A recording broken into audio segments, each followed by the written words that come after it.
I have been associated with the Brahma Kumaris for the past 31 years. And I was attracted to the Brahma Kumaris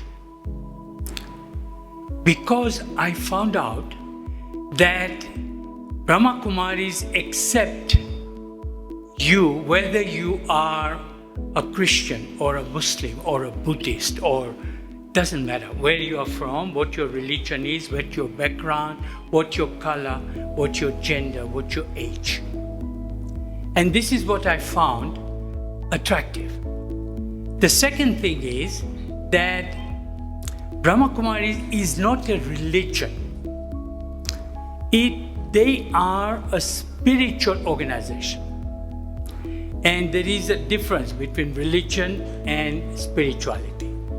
Because religion, we all are following rituals. We all have our own rituals.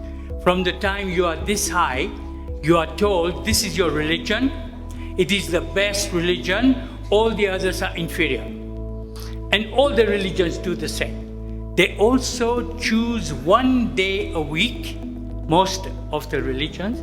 So the Christians choose Sunday, Muslims Friday, Jews Saturday, Shiv people Monday, and so on. So they choose this one day. They call it a holy day. They also celebrate that as a holiday. And they say on this day, we will think about God and go to our church or temple or synagogue. Rest of the 6 days, let's do what we want. With a spiritual organization, it's slightly different in that I take spirituality into my daily life. So if I decide that I'm going to not give sorrow, or I'm going to act with integrity, no more corruption, for example, then I have imbibed that spirituality into my life and I adopt it as part of my life on an everyday basis. So this is the difference between spirituality and religious. Before I joined, we business people are quite suspicious.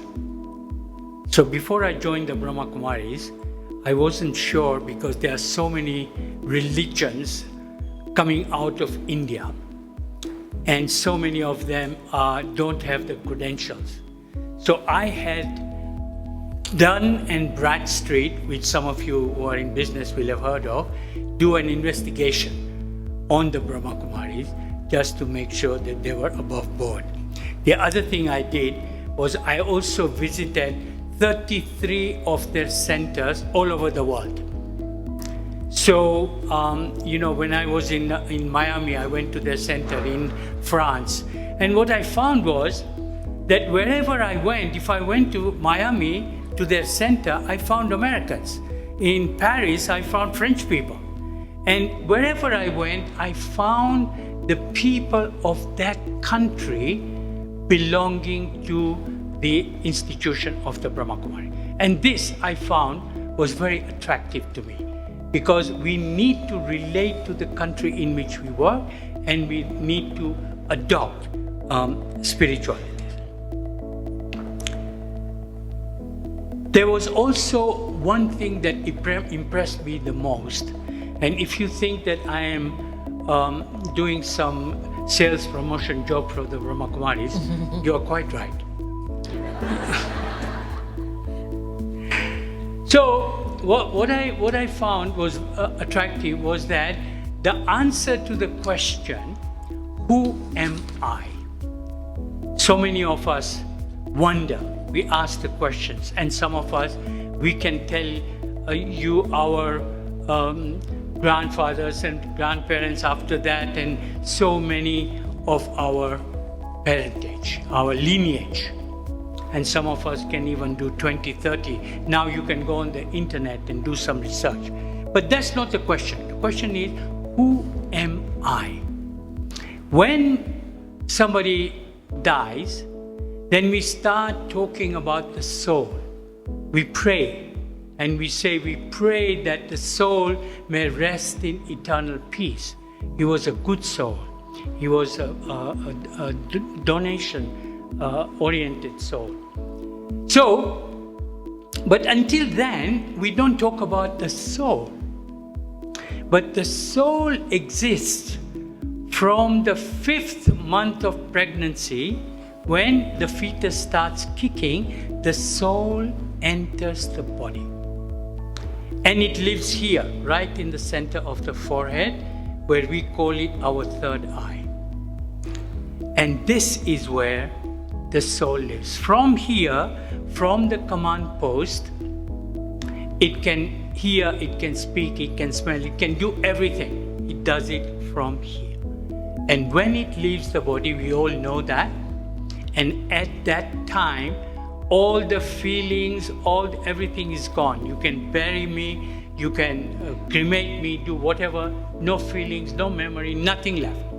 Because the soul is the one that has everything. It has the memory, it has the feeling, it has everything in the soul.